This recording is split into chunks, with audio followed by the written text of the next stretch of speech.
an ideal. I'm not a quitter. I'm not a loser. I'm not going to be one of those. I'm not going to go through a divorce. You gave more value to the ideal. You gave more value to the ship than the relations, to the institution than the people. Your fear.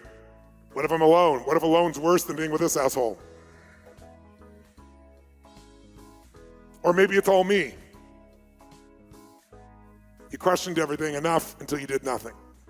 How many though hit a day where you went, not another hour, not another day, this is in, and you made the change in that relationship? Who's done this before? Say, I.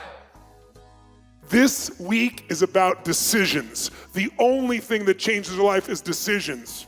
It's not our conditions, it's our decisions. And the problem is many of us have been living with suffering and we never call it because we're achievers. And because we think of suffering as some weak person. We think of suffering as somebody who gives up. Suffering is living any state that's not beautiful states regularly in your life. In order to do it, we got to get rid of the rule that makes us suffer, because listen to me now. Suffering is not in the fact, it's in your perception of the fact.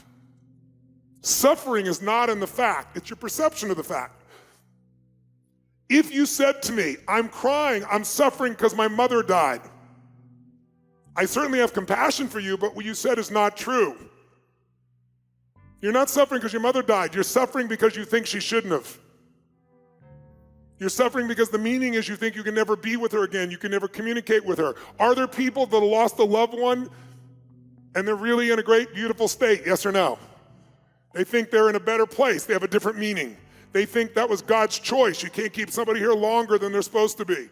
They think their spirit is still with me. They have a different meaning.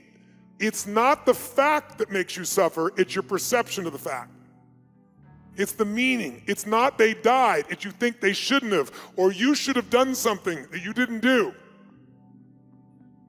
And if you and I are gonna have the most extraordinary life, if you got $1 billion and all day long the place you live emotionally is frustrated, pissed off, and worried, then what's the quality of your life? Frustrated, pissed off, and worried. $1 billion doesn't mean. If you have 3 beautiful children that worship you and a husband or wife that adores you, but your life is all about being overwhelmed and guilty, quality of life is overwhelmed and guilty. Everyone in this room has an emotional home, a place you get back to no matter what. It doesn't matter if your life is good or bad, it's a place you know. How many of you have seen people in America who live in places like where every year a storm comes by and wipes out their house and you think, dumb mother, move! Come on, who's ever had this thought? Come on, say it. Say I!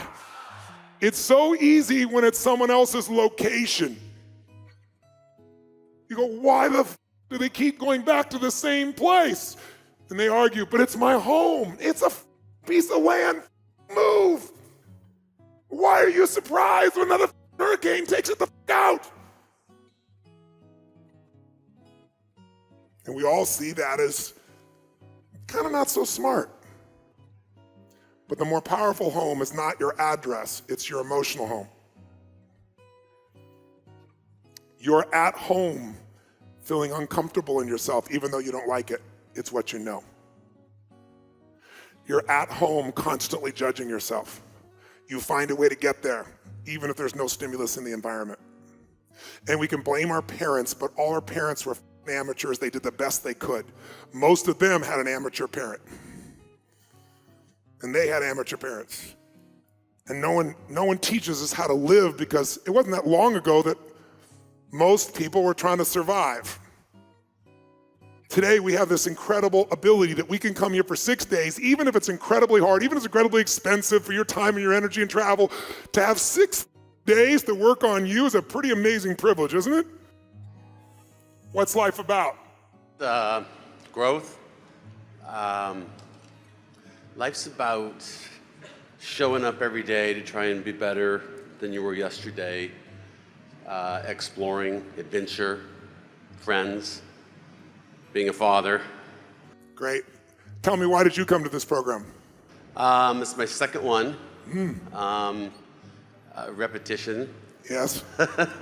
What'd you get out of the first one? I got like amazing self-awareness, Yes. the ability to get out of my head, or the tools to Yes. help me get out of my head. It's Yes. constant work. What do you want this time? More of that. What do I want this time? More of that. More of the same. Just, I've had a great progress over the last couple of years with all of this Yes. stuff.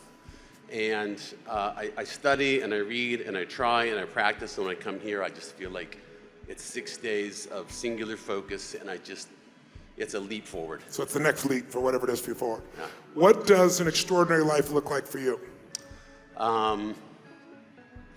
It's connected to my wife, to my kids. It's being in the moment. Yes. For many years, I was always thinking where I need to go, where I need to Yes. be, and never here. Yes. Never connected there. Yes. So that's a big one for me. Success, Awesome. obviously, in business. Yes. Next level, constantly thinking about that. So if you left in a beautiful state and you could create that every day continuously, how would that affect your vision for your life, your kids, your relationship, yourself? Amazing. Take it to the next level. Good, and that's what we're going to do. Question, whose love did you crave? My dad. And who did you have to be for your dad? I struggle with this every time we do this. Yes. I had to, be good in sports. I didn't have to achieve that much. My mom was kind of neutral. So I've always Yes. struggled with this one. I didn't really have, that I'm still trying to discover. I understand. This all helps me, but I don't have a Give me big your first driver. gut. For my dad, I had to be. For my dad, I had to be good at sports. In sports, were you? Yeah. Good. For my dad, I had to be. I don't know. There you Good, go. just a good. Good. Good kid. Not a good great, kid. not great, not bad, just kind of there. And were you? Yeah. And are you good today? Yeah, I'm better today. That's good. I find it easy just to show up and be good. You find it easy to do that. And I have to push myself to get to the next level. How many heard that? Raise your hand if you hear it. His father's model was not perfection. His father's model was good, and he finds himself easy to get to good because it's what he knows, hard to get to great because not what he knows. A different emotional home. Raise your hand if you see the variety here. Now, these two both have the same language, but it gets executed in a different way in their bodies as well. Where is your emotional home? I'll give you an example. On 9/11, I was in Hawaii.